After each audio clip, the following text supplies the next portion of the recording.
Okay, Yeah. good morning, everyone. Welcome back to Giri's Adda for the 95th episode of books, songs, and conversations all put together.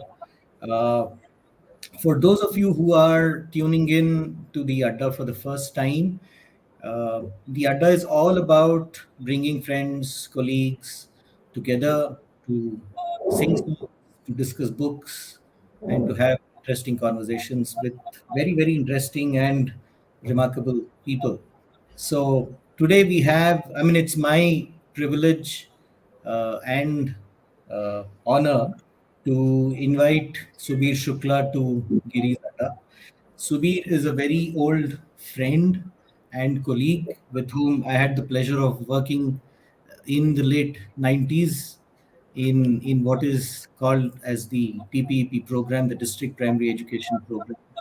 Uh, and I think a lot of us in the education community in India today have learned much from uh, the thoughts of Subir and his approaches to doing things with large systems, government systems in education. So we've all been inspired by many of the things that he has done. And so I'm really looking forward to a very interesting conversation here with him today.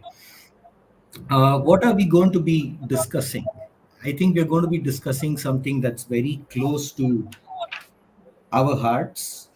It affects us in more ways than we can imagine as teachers, as parents, as children, as educational administrators and policymakers. We all have our positions on it. We all have our positions on how much technology should be there in education, should it be there at all. Um and across both sides of the spectrum, uh, there are so many opinions to it. This is a very dynamic area. It keeps growing, it keeps changing, and as they say, every 24 to 36 months, educational technology itself is evolving, rapidly changing, and so on. Is it an inevitable form of progress, and should we all embrace it uncritically, or are there boundaries and limits that we should look at more carefully? Uh, what are the mechanisms that we need to put in place to ensure that technology serves education and not the other way around? So I think there are many of these questions that I will be putting to Subir today. Subir actually doesn't need much introduction. Many of us across the country know him. He's worked in almost all states of India. And his educational journey, if I may call it that, uh, transited from the world of literature way back in the 80s. uh, he was teaching at Delhi University. And in 1986, he began a very interesting journey of living in a tribal village in Madhya Pradesh when he was working with, I think Eklavya was a very new organization at that time. And Eklavya, as you all know, is one of the pioneering education organizations in this country. We have learned a lot from the work of Eklavya. So, moving on from there, Subir assumed the position of chief consultant for pedagogical reform in the DPP program. That's when I had the opportunity of meeting him and working with him for some time. Uh, and since then, I think since 98, 99 onwards, he's been on his own, advising many a state government and the national government. In fact, he was also MHRD, what was then MHRD, Advisor for Quality, around 2009 to 11, and played a very key role in formulating the quality provisions under the Right to Education Act. Uh, Apart from his work in India, Subir has worked extensively across many countries of Asia and Africa, providing consulting services, technical support, and so on and so forth. So, Subir, I will end this very brief introduction by saying that I still cannot forget the conceptual and visioning workshops that we used to do with you in DPP. I think they were really path breaking initiatives and ideas at that time. Um, Subir has also weighed in quite a lot on the ed tech issue. He's written about it in a book called Child Development and Education in the 21st Century. He's co-authored this with Preeti Joshi, and this is published by Springer. I would urge all of you to look up this book and purchase it if possible. It's a very comprehensive account of what it takes to do child development in this 21st century, and there's a separate section on digital education. So, for someone who's engaged with learning so intimately, uh, throughout his almost 4 decades engagement in education, I would say, Subir has also his own ideas, opinions, and thoughts on the role of technology in education. So, with that brief introduction, I would like to begin, by asking Subir a few foundational questions, and then let's see how this conversation goes. So, welcome once again, Subir, and good morning, everyone. Yeah. Uh, how much has, I mean, let me begin by asking how much has technology transformed education? I mean, has it really transformed it as many would claim? Or, is it something that we do more on faith because we've been told by, global leaders and CEOs of companies that you need to use this and therefore it's very good for the children? I mean, how would you see this? Okay, so before I talk about how much it has really transformed, I want to mention one very brief thing, which is that before technology, I had the ability to give a bad lecture to 20 people or 50 people or 200 people in a room. Right. After technology, I can give the same bad lecture to 5 lakh people at the same time. Right. I am not sure if that is an improvement. And that Okay. is the perspective that has to be kept in mind. Simply because you got a loudspeaker, does it mean that what you are saying has become better or Mm-hmm. that it is making bigger difference? So I think that's how technology has to really be seen. Mm-hmm. Technology has made a lot of disruptions in many sectors. Transport has changed. Medicine, there's been a fair amount of change. Mm-hmm. Not so much in education. Okay. And why would you say that? That is because what technology has done, and it's let me be provocative and deliberately vindictive. It is run by a lot of people who have come from IITs, IIMs, and that kind of background or Okay. technology. They believe that they know education because they went through something that they thought is education. Right. What they went through is one form of education that got them through competitive exams and gave them some higher order degree. That is not what all education is, and especially Mm. that is not what education in early years certainly is. So I think it has ended up ultimately becoming, if you analyze it, what do you really find?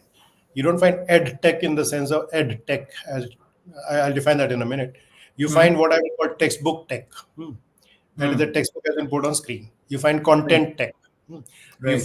You find test tech or competitive exam prep tech Or monitoring tech, or for example. monitoring tech, or Mm. giving teacher some information tech. The thing is Tech. Yeah. that what is it doing? It is reproducing the paradigm which made education limited even before tech was there. Mm. Mm. Mm. In Mm. education, the limiting paradigm was that the learner has very little role to play in his or her own learning. Right. If you were recalling that visioning and conceptual workshop, that is because Absolutely. what was shared with you was questions which we worked together on answers, and you were not given a ready-made answer. Yeah. You have to What think through it. Yeah. Yeah. technology is trying to say, there's a ready-made answer here. Why think? Take it. And Mm. it's very Mm. dull and very boring, and it's a repetition of the same. And Can I just ask one? I mean, coming over here, Subir. So you're saying that, are you also saying that the problem may not be with technology as much as it is with the people who are using technology? Is that the point you're correct, trying to get? correct. I'm essentially basically saying that a 21st century tool is being used with an 18th century mindset. Hmm. So the disruption doesn't come from technology. Disruption comes from how it is used when you reconceptualize something. For example, when you reconceptualize a taxi driver as an entrepreneur, Hmm. then you change the transport industry. What are you doing here? What is being reconceptualized here? I don't, in fact, I see the conservative views of education, like you have to appear in a test, you have to provide information, you have to score marks, I am seeing the same old thing which made education problematic reproduced in technology on a bigger scale, as a result of which, uh, to give you one example, in the US, in such a large number of areas, the schools may have as many as two computers per student. Okay, that's huge. That's huge. But those students do not use those computers. They do not like using those computers. That's what the research shows, and that's what we've written about also. When they come out, the same students fish out their own device and start working on it. Why? Because they set the agenda. Now, in Hmm. education, it's well known that learner agency makes a huge difference. Right. So, why is technology not introducing learner agency? It No, should do but then that. if I were to play devil's advocate here, there would be many in the edtech space who are now beginning to talk about um things like personalized and adaptive learning, interactive flat panels. I mean, I think the lexicon itself is quite interesting to note. So, So, yeah, because edtech is above all, it's a first a business venture, no? So it has to make money, so it follows money. If the hmm, parents are willing to pay for the children to do well in board exam, then they will do that instead of trying to disrupt education in the other sense. So that hmm. is, by definition, it's a conservative thing because money will go to places which are high stakes or which are known to, generally be the kind that everybody wants. So when you Hmm. follow money, you become conservative, and that's kind of very natural. When the Hmm. Hmm. discourse starts changing, uh, one of two things could be happening. One is that that discourse is getting co-opted. Hmm. So on personalization, I've done a fair amount of work with several large platforms, and what I find Okay. is that what is called personalization is essentially only that it will go at the level and the speed at which you learn, Okay. but it does not take into account that maybe you like sports more than something else. Right. You're a girl in a rural area, or you're a boy who wants to get into the army. Right.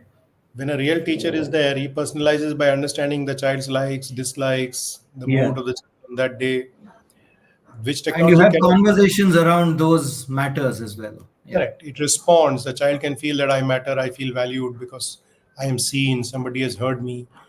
Right. So this is not exactly, real personalization yet. We are quite far from it. Hmm. Technology works best when, or and funnily, the I mentioned the not the text tech or the test tech, but the ed tech for me would be if it does three things.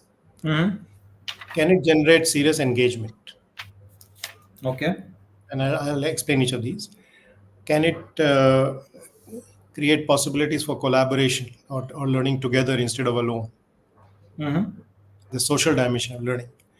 And can it personalize in a deeper sense? Right.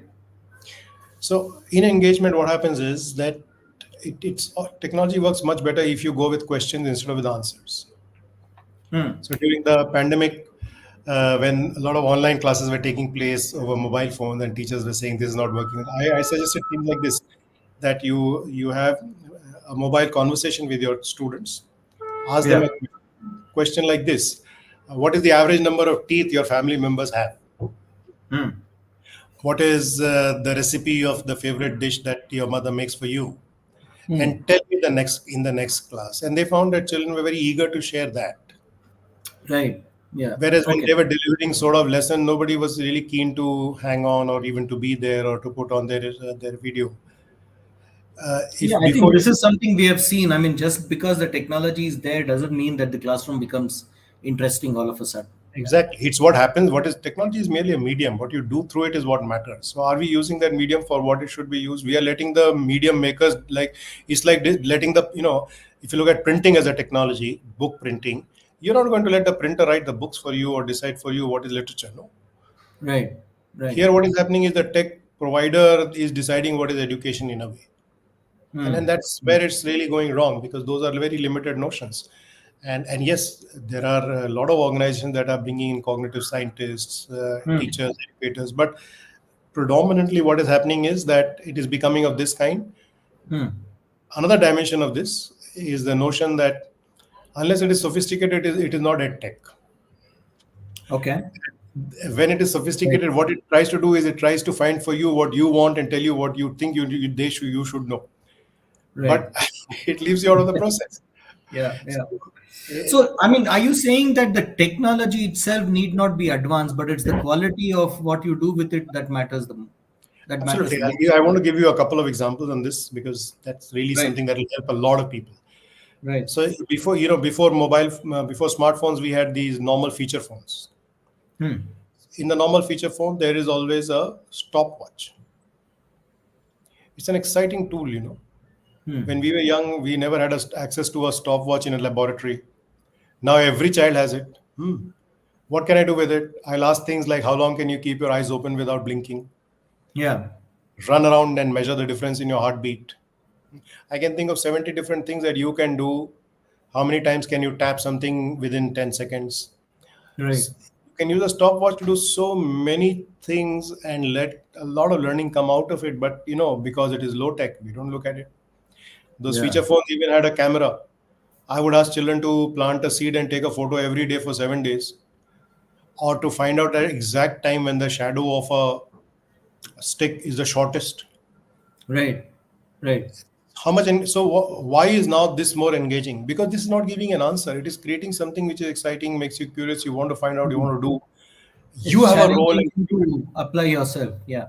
Absolutely. Whereas think now of a screen which it says when you put a seed into the soil, this is how it looks on day one. This is how it looks on day two. If this is what technology starts doing, it is becoming anti-education, and Hmm. which is Hmm. what is happening to a lot of technology under the notion that unless we have bells and whistles, and it's not that. It's what two things matter.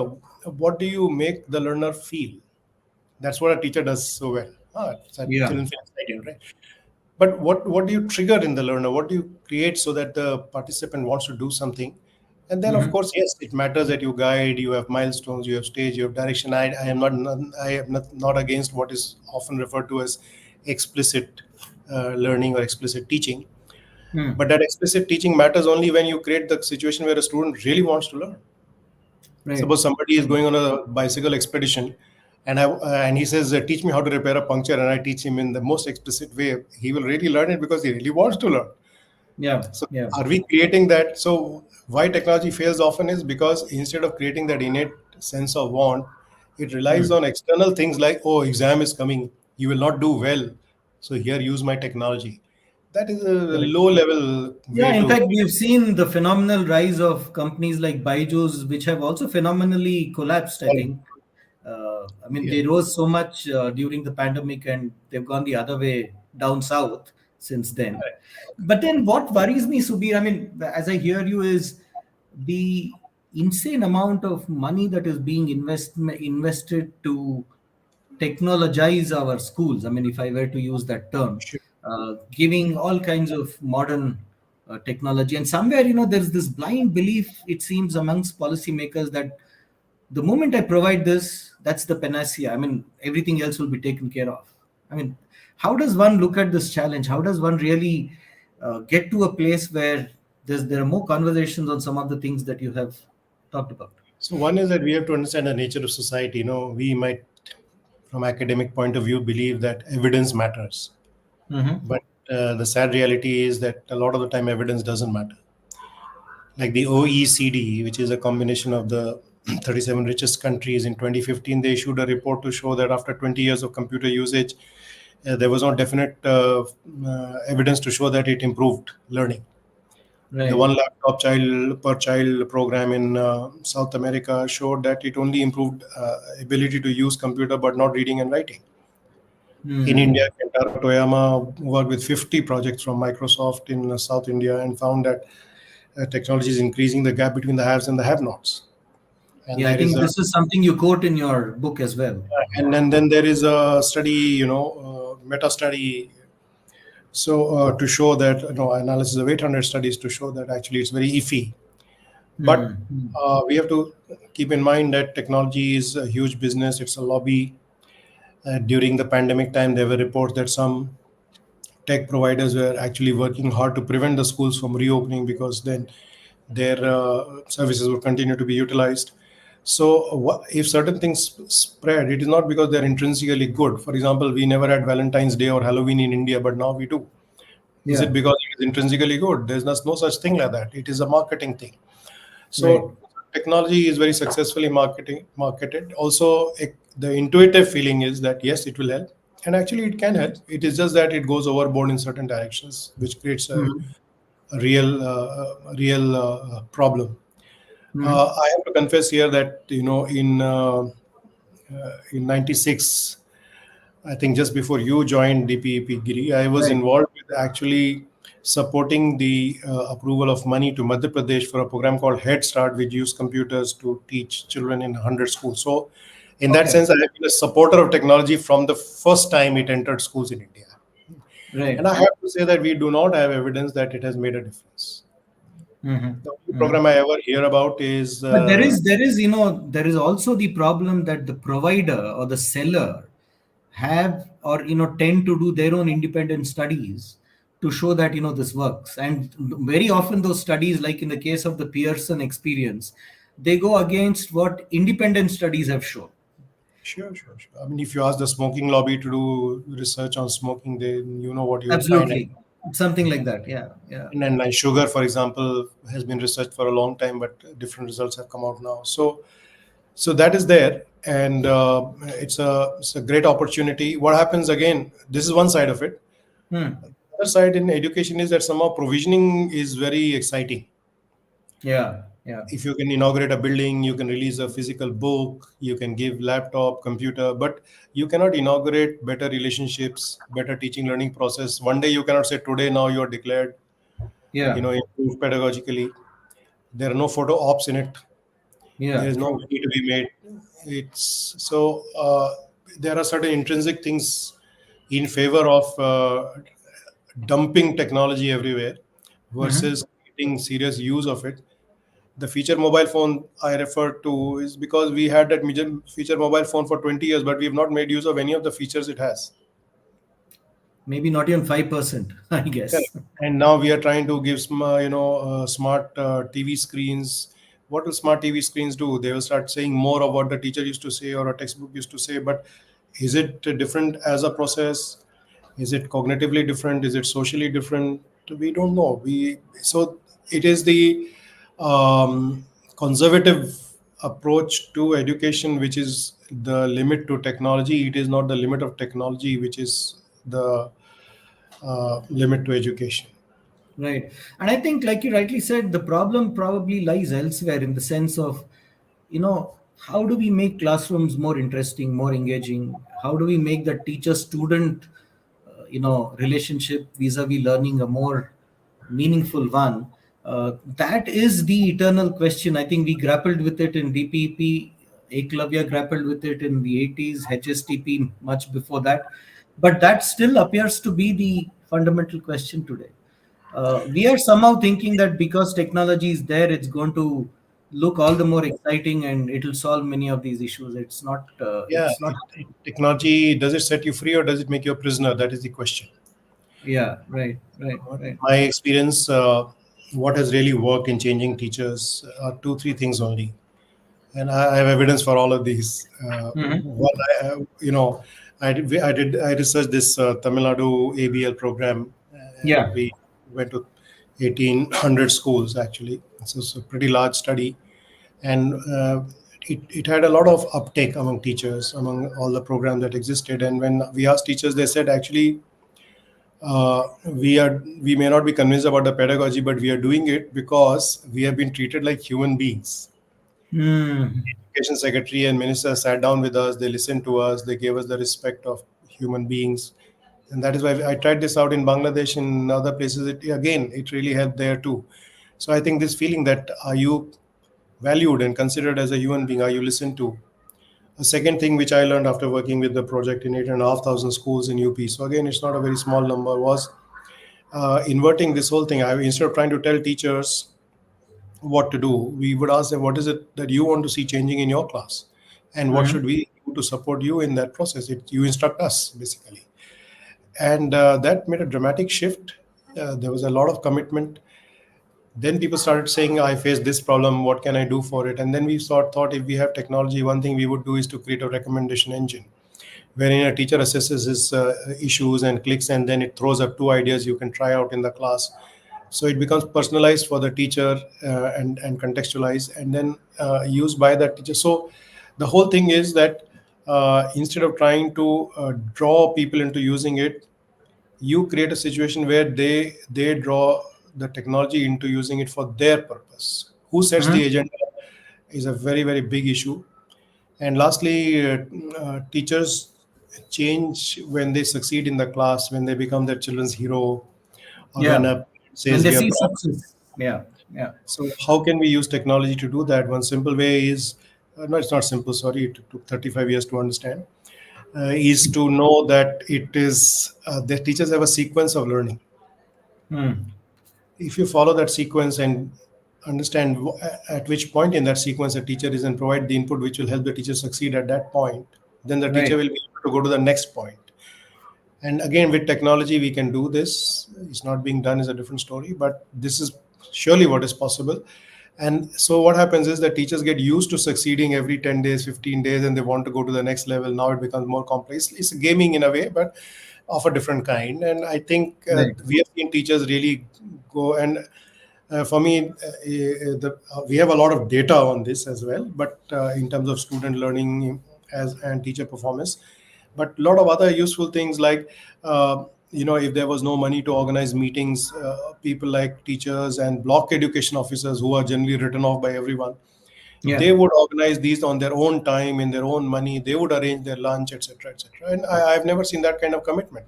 That commitment came because they were used to feeling successful. They Right. wanted that success and technology allows us to create a situation where a teacher can feel successful every 20 days instead of at the end of 2 years or 1 year. Hmm. Bring Hmm. that forward. So if we use it in that way, yes, we can make a lot of difference. But I think one of the points, I caveat mean, is, sorry, the caveat is this is does not involve a lot of money. money. Yeah. Yeah. That's true. Yeah. So therefore, not much of provisioning. It's a lot more abstract in a sense. Yeah, it's But easy to do, and perhaps it's not a big business, but the results are very big. right, right. I think the point that I'm getting, the message that I'm getting from what you just now said is, can we somewhere, can we learn? And when I say we, I think people who run educational systems, there seems to be a trust deficit. I mean, across the board, saying that the we don't expect these teachers to do anything anyway, so let's give them everything that they need. I mean, let's give them the lesson plans. I think that's another way in which technology is being abused, big time. SCRT is preparing lesson plans in many states. I wonder why. And when on the surface of it, when you ask them this question, they'll say, oh, the teachers cannot do it, so that's why we are doing it. But then why are you calling them the teacher then? I mean, they're not some medium of transmission of information. They are live individuals who have their own creativity and their own ability to do things. So the worrying thing for me is that somewhere looking at the kind of power that technology brings to the table, we are beginning to take away that control from the teacher, take away that autonomy from the teacher. Everything that the NCF 2005, for instance, talked about is something that we are now giving up and moving forward. True, true, true. Yeah. Yeah. I just take a pause. There are two, three people who have been commenting over here. They're also saying hi to you. I Okay. think Hi. I begin by some comments that Anand Krishnaswamy has Okay. made. Okay. Uh, Hi. Yeah, so I would want to read a comment of his. In fact, his first comment. He says, by the same rationale, tech has done very little in healthcare because health issues are on the rise. The mindset, whether in education or health, needs to change. So I think that's something to think about, because there's always this argument. I think, like you also mentioned, Subir, that it has been quite magical in health, but Anand seems to think No, otherwise. I think yes, probably. I think where it has made things easier in health is to find a doctor or find a service. But in terms Right. of serious health, yes, I think perhaps it has, and also it has made a difference in things like robotic surgery. We don't have any equivalent of that in education. Absolutely, absolutely, absolutely. There is a lot of AI I being wish we used. had though. There's a lot of AI in diagnostics usage, which True. is on the rise. So Yeah. in that sense, yes, but in a larger sense, I think Anand is right. For the ordinary person, has it made a difference? I can't say. Right. So we also have Komal Vyas. You would remember Komal from your Yes, yes, Gujarat yes. DPP days. And she Right. says, "Good morning. Very happy to see both of you on the same screen, my DPP friends." Nice. So Hello, Komal. nice to Yes. see you, Komal, and welcome to the Adda. And another very dear friend of yours, Upender Reddy from Ah, Andhra okay. Pradesh. So Upenda I had Garu, shared I'm going to this be with there you. in Vijayawada. I hope to see you. Yes. So Ah, along with Upender Reddy, who is now part of SIPS in Telangana. Telangana, we are doing some interesting work in Andhra Pradesh. So we should all meet up sometime. Yeah. Subir, just to kind of take this conversation to a slightly more deeper level before I move away completely into something else, is you have alluded to three questions or three considerations. A, as a in a sense, as a way forward for technology, if at all technology has to play a more meaningful and enabling role. One is, you're talking about how do we promote a more serious engagement, and I believe that can be defined, it can be nuanced further. What are the possibilities for collaboration, something so important in learning? It's a very social phenomenon, it's a very human phenomenon. And how do we personalize in a deeper sense, which I think again is related to this first question of the serious engagement. uh, are there any good examples of where these three elements have been addressed, in your opinion? I hear a lot about what's been happening in Kerala on the edtech front. Has Kerala cracked this, or is it something else? Okay. No, I am constrained to say that I can't. I do not know all the sectors and all the states that what is happening. I haven't come across too many examples of this. You know, uh, Long back when I was in this tribal village, I made a book called "Bachon Ki Kitab." It was a book to be read by children on their own anytime they wanted, and I on numbers of occasions I would see kids with that book outside school under a tree or sitting on a buffalo or talking about it and so on. I do not see that kind of thing happening with any tech device in children's hands. Mhm. Do you hear any kid coming to school and saying, I did this in that educational software, what did you do? I don't see that kind of situation anywhere. Mhm. So that's because edtech providers have a certain notion, as I keep saying. Maybe game manufacturers are doing a better job, and comics are doing a better job. But edtech perhaps is not doing as good a job of this. And the reason primarily is that we need to find those exciting triggers which get children going, and then Mhm. move out of the way and let them find. And the tech should be available as something. For example, in class 11, something I would like to see is this that I did it before tech days. Was the question that why is it that traditional clothes of women do not have pockets? Right. And then children went into all kinds of directions. Many talked about the economic aspects. Some talked of design. Some talked of this or that. And it took them 10 days to work on this. They talked to elders, and if technology was there, they could do so many more things out of it. At the end of it, then we said, but what made you think the question was true? I mean, why? Maybe they don't need a pocket, or there are other options that they have. So Correct. the thing is, something like this in the times of technology, it could be far more effective than giving a sociological history of the designs of clothes, all full and ready made, which people will not want to look at. Right. No? Right. So Right. education is about what you do and not what you ingest. And Hmm. that's why, as long as technology is in that whole old phrase of imparting, you're imparting education. You're not The imparting education. banking method. Yeah, Yes. you are generating by creating those situations where and then they come back, and they then, as I keep saying, if something has to be done explicitly, that is fine. But then when that desire to learn is there in the child, even giving standard information is also okay. Like I Correct. would ask questions like, if there was snow and ice everywhere, how will you go to school? How will you grow your food? What kind of clothes? And then when students have thought about it, then I tell them there is such a place, and then I tell Hmm. them about tundra, and then I can be giving a lecture. It doesn't matter because the desire to learn is so strong. So are you You're creating that? actually engaging, but then you're interspersing that with useful information that further sparks their imagination and curiosity. Yeah. So I think in the engagement part, by trying to do too much, by trying to be very sophisticated, we are really getting into lots of issues. We have to keep it simple. We have to look at what do children do in their lives. I would ask them, for example, something like this: that I want a game in which seven people only can play. Hmm. You can use only sticks, make a game, and make the rules. Hmm. Hmm. Hmm. Just think of the kind of complex thinking that would be required in creating this. And don't tell me children can't do it. They certainly can do it. Right. Right.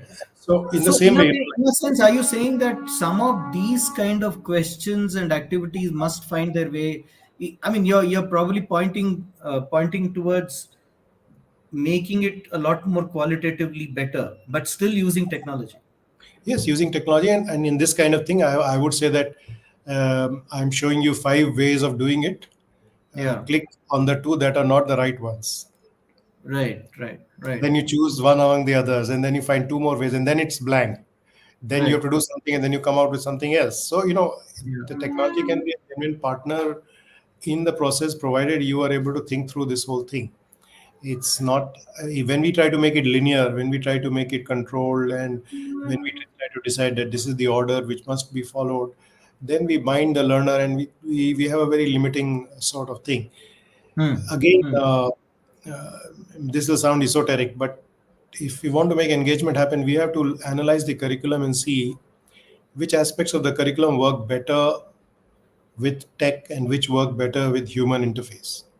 Right. So Yeah. typically, a curriculum has four dimensions. It has it has a lot of conceptual aspects. It has skills. It has information, and it has attitudes. Hmm. So the attitudes part obviously need a person to experience certain kinds of relationships, opportunity to practice certain attitudes, and be appreciated for it. The Yeah. conceptual part, it needs a lot of examples and the opportunity to define the concept on your own Hmm. instead of being given in a ready-made manner. That's a common flaw in technology. The skills part needs that once you have been triggered, you get opportunity to do something again and again without getting bored, and that's where gamification really can help. In And the I do information believe that that is something that is coming up more and more now. We that is hear coming up, about. but what happens is it is all mixed up. The concept comes in, everything is all. They are not analyzing the curriculum well enough to see which part really works well. Hmm. And Hmm. then lastly, on the information bit, like I was giving you the Tundra example, if you do something to make it Correct. seriously relevant, then simply giving any old way is okay. So it not having that discernment of what you are doing through technology prevents us from engaging children in the right way and enabling them to actually learn. So it all boils down to, oh, these In are some way, kids. in many ways, you're also therefore saying, sorry for butting in Mhm. this is, you're also talking about, you mentioned earlier that there's a certain sequence with which teachers also learn, but then it's even more important when we work with children that can we provide this mixture, this mix of experiences, Absolutely. So mix of literally and experiences. yeah, and In addition literally and to ask ourselves the question as to where is technology going to be the most effective in this mix? That's true. And also, I think in for every aspect of learning, I'm not using the term subject because the subjects are currently what they are, but maybe in future they will not be the same subjects. They will vary. But at every level, whatever you are trying to teach children, there will be something what we will call as higher order aspects of learning versus lower order of basics. So, for example, if I take the case of reading, being able to read aloud and answer a question which begins with what and which and where, this is very basic stuff. And if technology does only this, very quickly the child is going to get bored because there's nothing to process and nothing to What, add. which, where is nothing much here. Whereas if I ask questions with why or how or if, Yeah, now you have to yeah, connect things. And if I ask what is your opinion, what is the reason for that opinion, and you yeah. obviously, I should not say that you have to give the reason I have in mind. Then it becomes very different because now the learner is into creating his or her own. Yeah. So if you are not reaching that point, you're not doing education, you're not doing learning, and certainly you're making very low use of technology. Hmm, hmm, hmm. I think I really wish people in the edtech space as well as policymakers are listening to this conversation, because I think these are very, very important insights that Subir is bringing into this discussion in terms of having a more nuanced and sophisticated understanding of where we should be using technology and how we should be going about it. Uh, Subir, to end this segment of our conversation, before we move into something that also angers me a lot and irritates me and frustrates me at times, and I'm going to put that to you. Um, there are two similar questions asked by Anand Krishnaswamy again, and one Mr. Wagolu, who's from E Okay. School, I think. So Okay. Anand, and the gist of this question is, why don't we ever ask? It sounds a little alarmist. Why don't we ever ask, will technology ever replace the learner? Because, in my opinion, that is happening more than replacing the teacher. That is. Wow, that's a terrific comment on technology. Thank you, Anand. I'm going to steal this line and use it. Yeah, it's like, when AI has made it so much easier to write so much, I keep wondering who's going to read it. And then I think maybe there will be AI readers who will AI read it. reader. Yes. Yeah, it's like replacing the learner. Yes, true, true, true. No, I think that, again, when technology is made, edtech, so-called edtech is made, it is made by people who view only the present, or a limited view of the future, and who see what they can deliver instead of what Mhm. might really be actually needed. So I do not see, for example, things like this, which is there in a textbook in China, a question which says that you are a village council, and a dam can be built near your village. I think this is class 6 or 7. And if you build a small dam, the probability that it will cause earthquake is this much, and the amount that you could earn is this.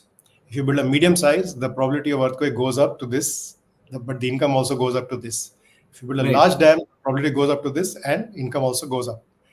Discuss and decide what option will be correct for your village. Okay. Hmm. It leaves it at that, and I think that's a skill for the future. Hmm. Hmm. Hmm. If Hmm. if if Absolutely. technology says this is the way to calculate probability, and okay, okay, fine, that's it. So what are you going to do with it? How are you Correct. different as a person? Because when it comes to the crunch, when I have to take a decision, I can ask the technology to tell me, calculate and tell me the probability, but the decision I have to take. That's true. That's It's true. not a new idea. Okay, this is Aristotle said this, that in education, when you want children to learn to do what you want them to do, you get them to do it, learn it by doing that. Doing If that. you want Yeah. them to take decisions, get them to take decisions. Yeah. Yeah. And I If you think it want, also it yeah, also comes very close to many of the points that you have raised. If I were to look at it from another perspective, I think what you're saying is what Gandhi said many decades ago. Whatever hmm, you do with the child, can you integrate the hand, head, and the heart? And as long as you're doing these three, which is again, I think a cornerstone for any education program, any educational intervention. And then in this, you look at where technology can aid that, or make it happen better, rather than replacing either the hand or the head or the heart. And I think that's the problem at this point of yeah. time. But a So very, again, yeah, sorry, no, please go ahead. not I mean, the thing is, the moment you start seeing it differently, it's not that complicated to decide what to do. For example, a question like this, I would ask question in class 7, list 3 things that you would like to do to make a difference to your class or to your school or to your neighborhood, and Hmm. then have a discussion on it. Hmm. The thing is, Hmm. the teacher may not be able to think on this at the right moment and come out with this, so perhaps you can suggest this to the teacher. Hmm. But you know uh, I would not include a kind of a homily and a sermon to say these are the things you should do. I would give this as a question. Right. And Right. that is the role of technology. We keep coming back to this idea that you have to do less, you have to do the Right. right thing, you have to create the trigger and let the children and teachers do the Create rest. the trigger. Yes, absolutely. I think creating the trigger seems to be the eternal problem in education. How do we trigger the teachers to trigger the children? Actually, that's So again, coming back, you mentioned that SCRTs are now making lesson plans, and that's a singular uh, sign of imminent disaster. Yeah. So, because the smallest state would also have such a lot of variety of schools, diversity of students, diversity of teachers, diversity of what they can do. In fact, this is a bitter lesson that I have learned from our work in Sarv Siksha DPEP, which is this: when you fix the inputs, you get variable outcomes. So, if I give, let's say, the same training to five teachers, one teacher may do very well, but two may not do well. So, I will get varying outcomes with the same input.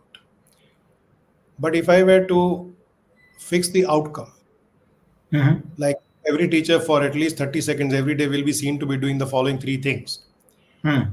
My inputs have to be very flexible. To some, I will have to give more, and some I will have to give less. Hmm. Yeah. So, if we That has change not to happened. Yeah. if we want change to happen, we have to fix the outcomes and create the possibility for flexible inputs instead of fixing the inputs and then hoping we will get the same outcome. We are not going to Standard get it. outcome. Yeah. This is exactly what giving everybody the same lesson plan is like. Correct. Correct. And also, You it's are a matter of trust, as I said, saying that, look, you guys can't do it, so I'm doing it for you. That's there, and a teacher can cook a meal, a teacher can fudge data, a teacher can get a child married off. They can do all these complex things in real life. What is there in a big lesson plan? Correct. Correct. So Yeah. to Yeah. assume that they can't do it is false, but to assume that they don't want to do it tells you that you are a system which has brought teachers to a point they don't want to do their basic stuff. Something must be wrong Right. with you as a system.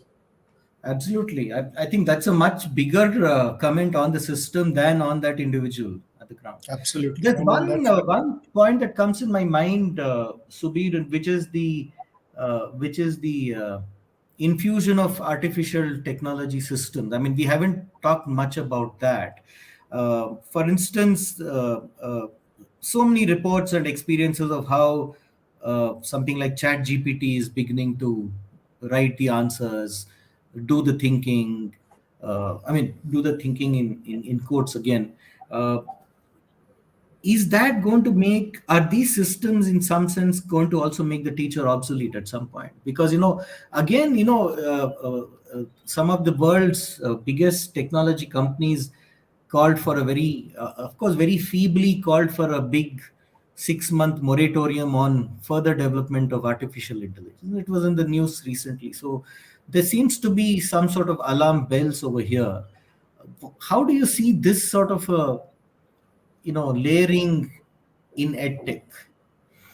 Because if the teacher is not going to be able to do more and more nuanced, refined, complex things, the children already having been exposed to a variety of technology over a period of time, even in rural areas where technology now does not have that penetration, there will come a time when there'll be more and more people fiddling around with it. So how do you see this? I mean, what yeah. is the So regulation? Should technology even be regulated in the edtech space? sure. So I think, firstly, I welcome AI. I do not, with all its limitations, there are serious limitations and serious potential problems as well. All of that is there. But I think AI is a big breakthrough. Uh, what it tells us is that we can move beyond certain things and do certain other things. Like when calculators became common, then we said, okay, it's not enough for the child to know algorithm, but to also know which one to use, and then to go beyond to seeing, analyzing situations, seeing the aesthetics of things, etc. So, you know, if the old paradigm remains that you will be able to move forward in something in life, you will gain something if you can give an answer in a certain format, and you have Mhm. a way to get that answer without knowing it yourself, then yes, you will have that situation. But if the question is, which is what is your the recipe of your mother's the favorite food of yours that your mother makes, then asking AI to give that answer is not going to help much, because it might give something which your mother doesn't make, and then you will not be emotionally committed to that idea. so, so, so the point is, can I create a situation? I keep coming back to this. What does my student feel? Right. What does my student create? What does my student add? Does the feeling of making a difference to what is happening through your own thought, your own engagement, and of course gaining from what is being provided to you. AI can also provide a lot of that. I can, for example, I gave this idea that make a game. You create 7 rules for it. You can ask AI, but on the other hand, you can AI will say these are possible things, and then you will choose. So, so one is that it keeps bringing us back to this. In any case, whether AI was there or not, there's a certain direction in which notions of what is worth learning Hmm. is by what future life is going to be like, what is absolutely vital. For example, it is extremely vital that we learn to work with the differences among ourselves, because otherwise the planet cannot survive climate change. Right. It may not be felt very urgently, but point is it is there. There can be other things as well. So is AI going to do that for you? No, you have to do it for yourself. So the business of education is enabling people to be different from inside and not merely be able to access a lot of other things from outside. Correct. So if we conceptualize education in this way, and then we look at what are the best ways in which that happens, can I create an approach in a blended way wherein certain mechanical things or support things are assisted in by AI, but Hmm. other vital things are done by the two people concerned, then it Right. really matters. And that means you have to create children, develop children who are autonomous, who are not simply saying we are doing this because AI told us to do it. So, and it is basically compelling us to reorder how we view society, how we view the future of humankind, how we view learning, how we view education. And Mm. that's really important. If why this SCRT giving lesson plans is happening is because they want to control. And this Correct. Gujarat has this ridiculous command and control center which everybody's trying to adopt, as if by knowing the levels of all the children, I can do something as a secretary. It is not that simple. In fact, as I was saying, it exposes higher level officials much more, because now we know that and nothing is happening. And so That was very hurriedly called, renamed the Vidya Samikshakin. Right? Sounds a little more benign. So we are not so going to go on, actually. correct. That's the whole point. I mean, make it sound benign, but keep controlling. So, so that to succeed, we have to shed the command and control thing. And Yeah. Giri, when you and I began in education, the question used to initially be how do children learn? Then it Yeah. became how do teachers learn? But now the question is how do systems learn? Systems learn. And one of the things they have to learn is how to govern without trying to control. And what power is. Coercive power is not power. Generative power is power. Generative power is the power which you have when somebody else that you connect with feels like doing things different or better. That is how you can change people, and not by coercing them. You cannot pass a law saying from tomorrow all teachers shall love children and smile at them, and if they do not do that from inside they shall be penalized. It is not going to happen that way. Right, right. So, Subir, So that brings me to the second aspect of our discussion, and I think for those of you who've joined in a little late, we started off by talking about uh, what technology can do to influence and make better the teaching learning experience, and I think a lot of these reflections were around that question.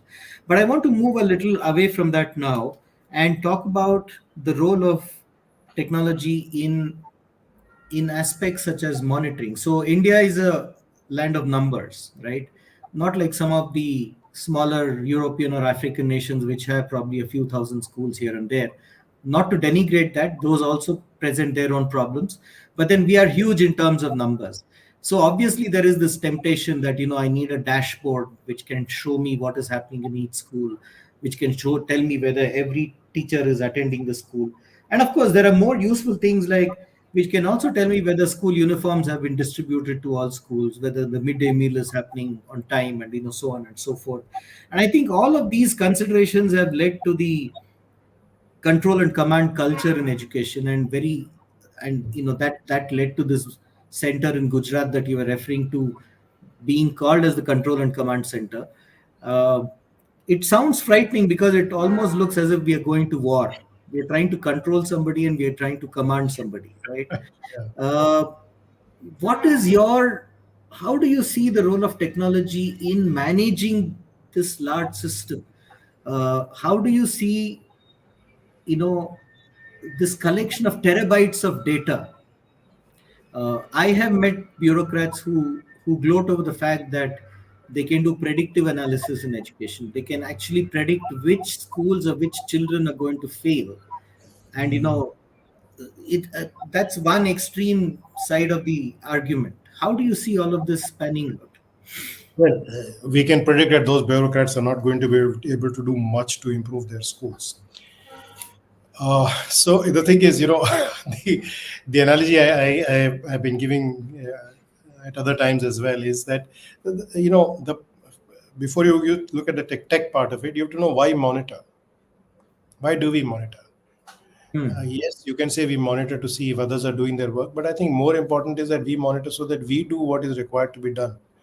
Hmm. If teacher is monitoring children, what do you expect the teacher to do? Not to scold children, but to change his or improve his or her teaching. Hmm. So if I'm cooking dal, I'll taste a little to see if the salt is enough. And if I am now, let's say, training 100 people to do the same, I'm not going to taste everybody's salt and say that now you have to put more salt. I'm going to train them to say that now you know. And what are you going to do? You decide, have you put too much or too less or just the right amount. And if they haven't got it, then what I'm going to do is, instead of firing them, I'm going to say that maybe I didn't teach you as well as I should have, and I'll do another session on it. Right. The thing is that monitoring essentially is always to tell you where you goofed up or what you need to improve, and not only that people before you are idiots or whatever.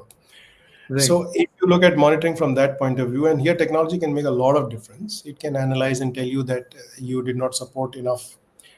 One of the problems, and this is a little sort of complex to explain, but when we look only at certain kinds of data, Mm-hmm. we create certain stereotypes, and actually we end up using data against those who are the most marginalized in our society. Yeah. So, for example, we have now used data to repeatedly bring out the notion that children who are poor cannot learn to read and write, because we keep saying children who are poor are not learning to read and write. What Hmm. we are not saying is that children who are poor are not being supported enough to learn to read and write. They're being supported very poorly, in fact. Yeah, Yeah. if that was the focus of data, the stereotype would be that CRC and BRC are not able to do a good enough job. Instead of that, these children, they are backward, or Hmm. these Hmm. teachers, they are incompetent. So how you conceptualize data is very critical, and how you if also, the other part of this is, it's I don't know, it is both trivial and titanic at the same time. It's tragic, which is that we if you ask anybody even on the road, what are the five most important qualities you want in your children when they complete education, what will they say? Yeah. Things like confidence, ability to collaborate, be kind, solve problems, be creative. We have data on any of that? No, we don't. Because in the other Some kind of of the stuff, most substantial things that we need to understand, we don't it have is the data on. need of the data system that it can monitor only certain things. So that is what we will monitor. This is ridiculous. It's like that old story about looking for a key under a lamp at night, because that is where the light is, whereas the key was lost somewhere else. So, Right. this is how data systems, they are harming education in a very big way. They Mm-hmm. harm not only how people are characterized as backward or otherwise, they harm education by being reductive to the things that data is collected on. They harm by reinforcing a hierarchical way of working wherein everybody feels disempowered to take basic decisions about their class and improve things. Ultimately, teachers say Yeah, we were because told. they're waiting for instructions from the top. Absolutely, and that also would be okay, but it gives the reins or the power of educational decisions in the hands of people who are not. I will repeat this: who are not capable of taking those decisions. I call them in Hindi छोटे छोटे छोटे बंदर जिनके हाथ में बड़े बड़े उस्तरे हैं. We say that monkey with a razor. These are small monkeys with big razors who can harm children in a big way by taking ridiculous decisions of this kind. Right. So this is what command and control is doing. Command and control is not the way to improve education at all. It is, if you want to use it at all, please use it to see whether you provided funds on time, you provided guidance on time, you created the Right. trainers who should have been trained, you have got performance standards and indicators for trainers, for resource persons who, and for example, do you know which CRC is able to provide the kind of input which actually improves a class? If you don't know this, what do you know? You know nothing. Yeah. Yeah. So we are getting all the wrong end of it's like, suppose I set up a countrywide diagnostic lab which tells me the temperature of every person, and I know that everybody has got fever, but it doesn't tell me whether there's a pandemic or it's anemia or it's a stomach upset or it's a virus or it's a bacteria or whatever. I then randomly prescribe everybody shall now take this paracetamol to reduce their fever, and I will Yeah. be creating a countrywide disaster, and which is what is happening. Mm-hmm. So I Mm-hmm. think we need to move out of this very reductive model into a better child-serving, rights-oriented way of doing, which means that we have to analyze not whether children are doing their work or teachers are doing their work, but whether those who are duty bearers in a rights perspective Right. doing their duties towards children or not, and which is where the system has to monitor itself. If that is the kind of monitoring, I'm all for it, and I can help create the technology for it and the tools and the standards, indicators, rubrics, or whatever is needed. And not only that, we also need, along with that, what are called recommendation engines. For example, if a CRC finds that in teaching mathematics, the teacher is not able to use concrete materials appropriately, it should immediately throw up, here are two suggestions you can give to the teacher, because we Right. cannot expect a CRC to know 6,000 things and tell the right thing at the right time. That's where technology can really help. But we are Right. not doing that. We are simply saying that passing on that information, child does not know maths. End of story. At the other end, secretary says, "Oh, I know this now." Things remain Yeah. the same. Yeah, I think as if, the question is, sorry, as if repeated measurement of the same thing over time is going to make any difference. I mean, it's like saying that if I keep weighing a child 10 times, the weight will increase. It's not going to Correct, happen. correct.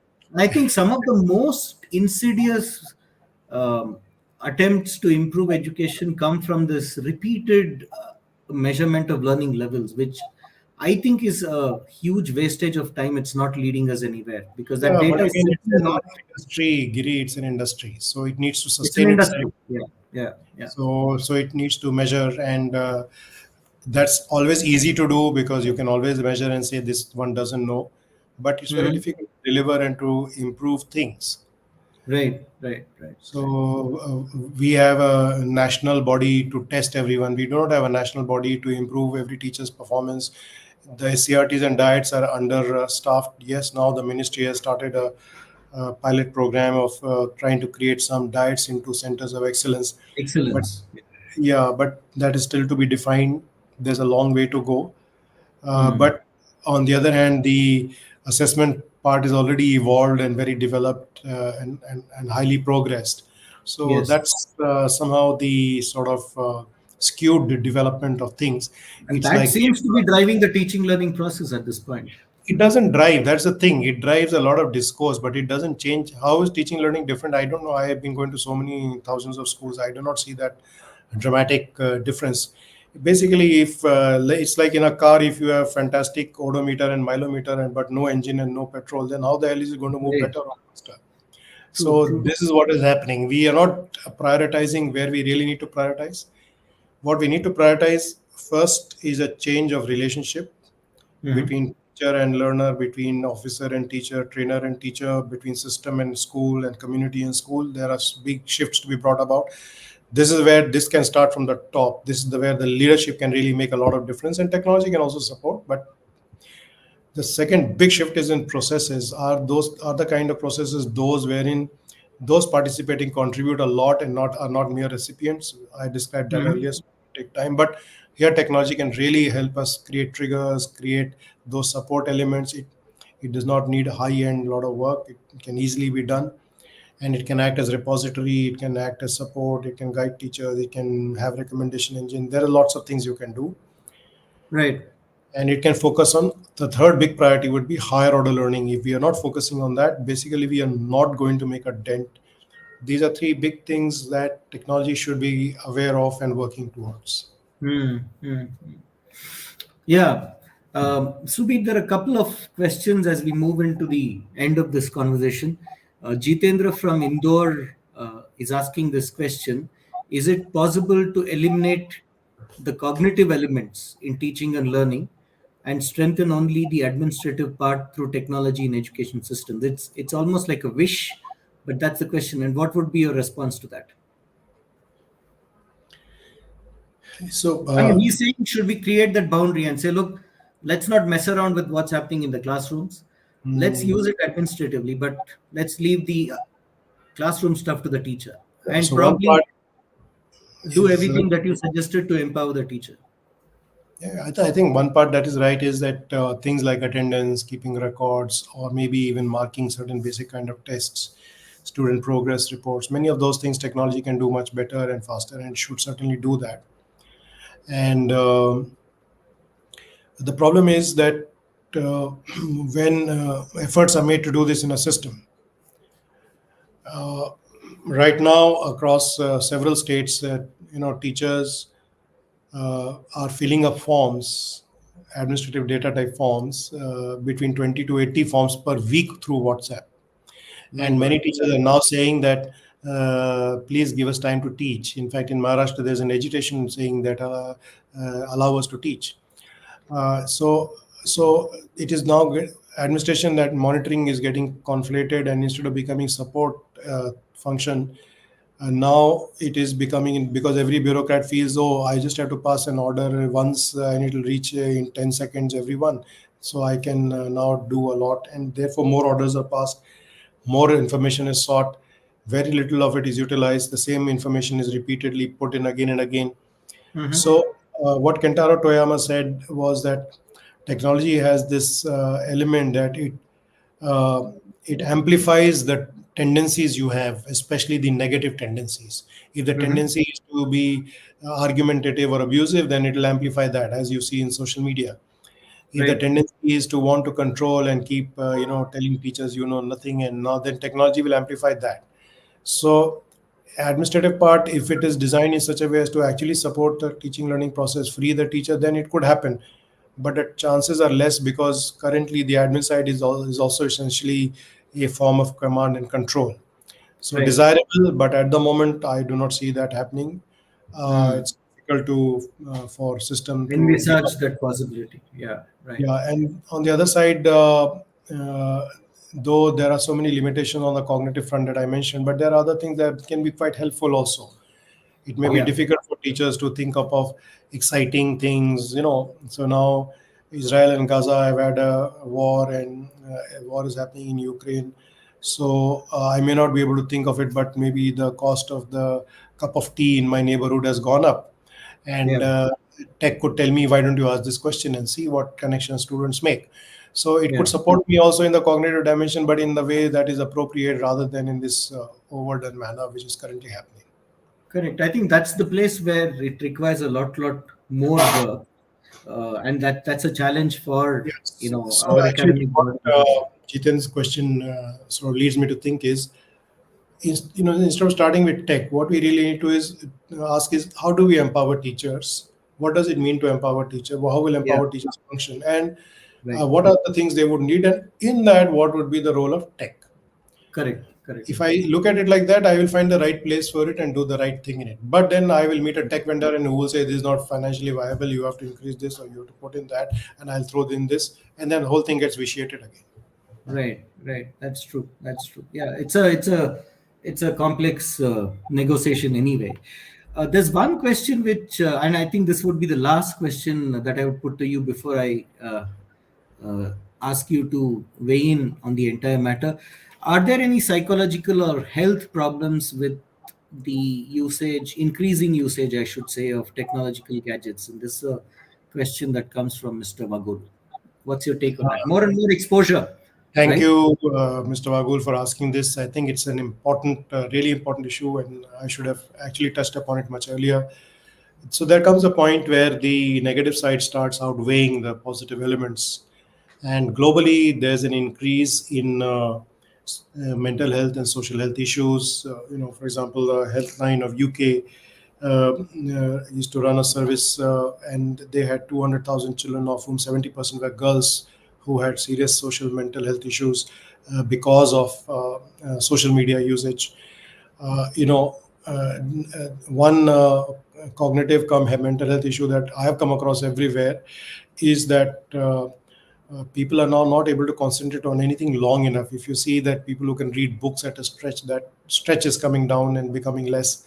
So when we do teacher training, for example, and we ask them to read any material, we had to invent what we call a learning pulse, which is that in 3 to 5 minutes, if you are not required to do anything from your side, basically you give up. And very interestingly, this portal that we have, Diksha portal that we have, after analysis of billions of data points, they found that the average amount of time anybody can stick to anything in their portal is 3 minutes and not beyond. So So attention even spans, shorter videos. yeah. So our attention spans are coming down. Things are getting more discrete instead of continuous or contiguous, or in a continuum. Uh, and the ability to connect with each other is becoming less and less. People, young people are desperate for likes, and that is creating lots of issues. You can now actually have a kind of avatar is a very strong word, but in on social media, you can project yourself to be what you want to project yourself, not what you are. And you also, if you're from a low income background, but you see the rest of Mhm. the people in the rest of the world, and creates aspirations which you cannot meet. So there is distraction. This is a distracted generation that is growing up.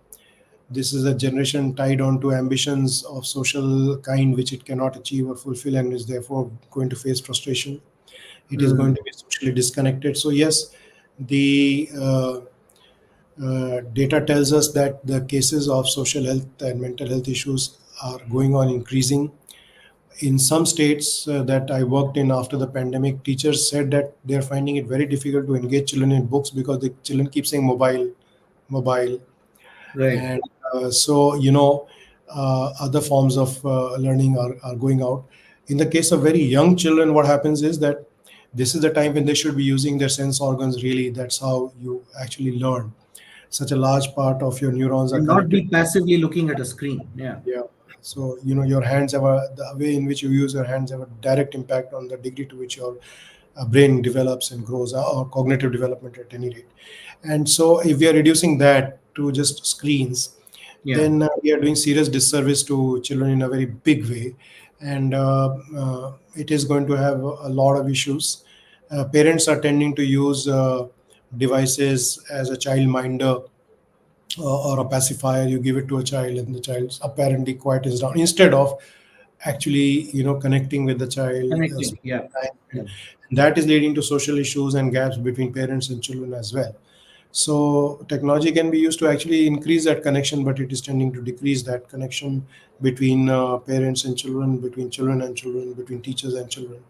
So yes, I think this is something we should be extremely worried about. I haven't even mentioned all the rest of it: exposure to pornography or other negative things. Right. That Right. all will take its toll. But the point is that at a fundamental level, the meaning of childhood, the meaning of connection is getting changed. The meaning of um, cognitive connection itself is getting changed. So we need to be a little wary about it. And lastly, to keep in mind that all these tech billionaires, they made sure that their own kids do not engage with technology. Absolutely. Absolutely. And nothing can be more cruelly ironic than that, I guess. Yeah, While because they keep these people putting have their products onto the world, they're themselves withdrawing from it. because they know that they have employed a large number of expert social scientists, psychologists, and others to increase the time to which people are connected or addicted to their own devices. So uh, for example, Facebook found that people do not have more than 200 pens on average, so they hired some of the best thinkers and psychologists and others in this field, and tried to increase that number, so that you would be connected more with it. So they are investing in that, and they don't want their own children to face it. Right, right, right. Yeah.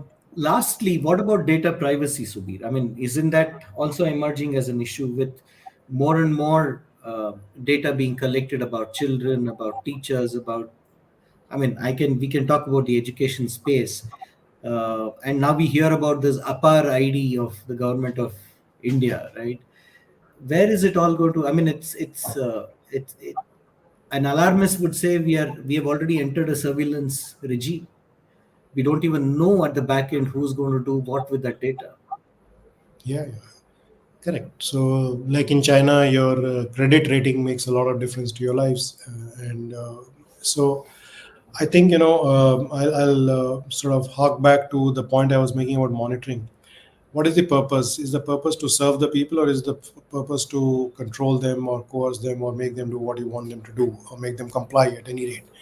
Right. If that issue of compliance is there, then certainly it's a big issue in terms of privacy. Like if for example, if a surgeon wants to know about a lot of your health and private issues, in order to do the surgery better or to give you a better treatment, then you are open to that idea. But if that surgeon starts telling you that you have been morally not right and this is not the right thing to do, then you say, "Hey, get on with your surgery. I want to." Right. So, what is the sort of reason why you want to know? As of now, I am not convinced, because of all the rest of everything that we have said, that the Yeah. intent is to fulfill the rights of children. Yeah. Yeah. Yeah. Yeah. That Okay, way, Subir. So, sorry, please continue. You were saying something. I think you should. because I was saying that if the intent was to serve children, Yeah. then perhaps it would not be so much of an issue. But if that is not the intent, Yeah. Yeah. if I don't, I will not be surprised if few years down the line, parents or children start getting reminders: you have not done your studies for today. You are Yeah. not doing well in this test. Better prepare tomorrow, otherwise you will be facing this problem. So if that starts Yes. happening, then we are Yeah, not doing the yeah, right. yeah. That is what a centralized control and command structure would anyway love to do. But I think you've made a very, very important point here, which is that keep the child's best interest in mind. I think that's the non negotiable deal over here. And everything else becomes a complementarity, and it doesn't take over that. And I think that for us should be the litmus test in terms of using technology. Yeah. Before Yeah, sorry. Yeah. Yeah, so that's the thing, that suppose somebody gives me a car and says, now you use it, and I don't have anywhere to go where I can use a car, then I will start doing it for just for the sake of using it. The point is, I do not have a direction, but I have a vehicle, and that's what technology is tending to become. You see, Correct. we got the vehicle, then we say, now where do we go with it? The point is that where do we want to go, and then how do we use that vehicle of technology to get there? If we are Yeah. confused about that, and the since technology can go only, the vehicle can go only on certain roads, we'll end up going where the roads go. Maybe we need to go to the forest or the hill or somewhere else. Yeah, yeah, we need to make those new roads actually. Yeah. Correct. So I think really it's a crisis of direction, that as humanity, as a society, as a country, what do we want for our children? Where do we go, and what role will technology play? Instead of now that technology here are 10,000 things I can do. Of course, I can do 10,000 things. Maybe 9,500 of those are all wrong things to do. Yeah. Yeah. And they're going to harm me even more actually. Exactly. So that's it. So we need a little more sane, nuanced, and sensible use of technology. Absolutely. So I think for those of us working in the education community across the country, across the world, these are not only are they important questions. I think the bigger challenge is how do we, in our work and in our interactions with people who are in places of power, influence, authority, and who sit on loads of money, how do we get them to see these issues? I'm not saying that everybody in that place, in those positions, I'm are just thinking I'm going to right. be very popular after this video comes out. But so maybe I won't be influencing anyone in power. But I think it's also important to place it out there that we are not doing the right thing by our children in the manner in which we are utilizing technology. Yeah, yeah. I think, yeah, you've said enough to buttress all those points, and I do hope people will, tune in on this. Again, the irony is that it's a 1 hour, 18-minute conversation, and it's certainly many times more than the 3 minutes that people spend on Diksha. So, Right. but anyway, I'm not going to be apologetic about that because we do need, these conversations. Before we conclude, I would urge colleagues and friends who have tuned in to consult a very, very interesting and insightful report, which is called "Technology in Education: A Tool on Whose Terms." So this is the Global Education Monitoring Report of UNESCO, and of course it's a 547-page report, but I think it's very, very insightful. Go through that report. It'll help us to inform ourselves much better. It's got several different elements in it, which explores this particular question in the Can you most just complex. repeat the name of that again? Because it'll, I think people Yeah, cannot, in case of, technology in fact, I can type it out. Technology in education, tool on tools terms. right. It's available for free on the UNESCO website. Just type the title and you'll get there. So Yeah. that's the book that I would want you to refer to. So Subir, thank you very much for your time. It's always a pleasure to listen to you. It's always a pleasure to understand the humor and wit and sarcasm that you bring to whatever you say. They hit very hard where they should. And I do hope that for those of us who are listening to Subir, we will take many of the things that have been discussed in this conversation into our workspaces. Do invite other people into the Adda and spread the word. The next conversation is going to happen in another couple of weeks. And this time we're going to have a couple of doctors on panel. I'm going to be reaching out to you with more details on that.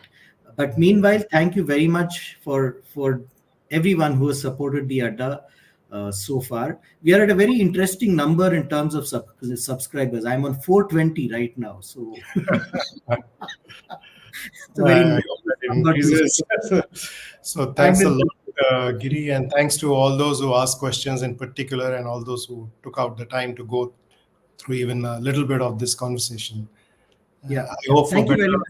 times ahead. Yeah, absolutely. Thank you so much, Subir. Take care and have a nice weekend, everyone. Bye bye. Bye, bye, bye.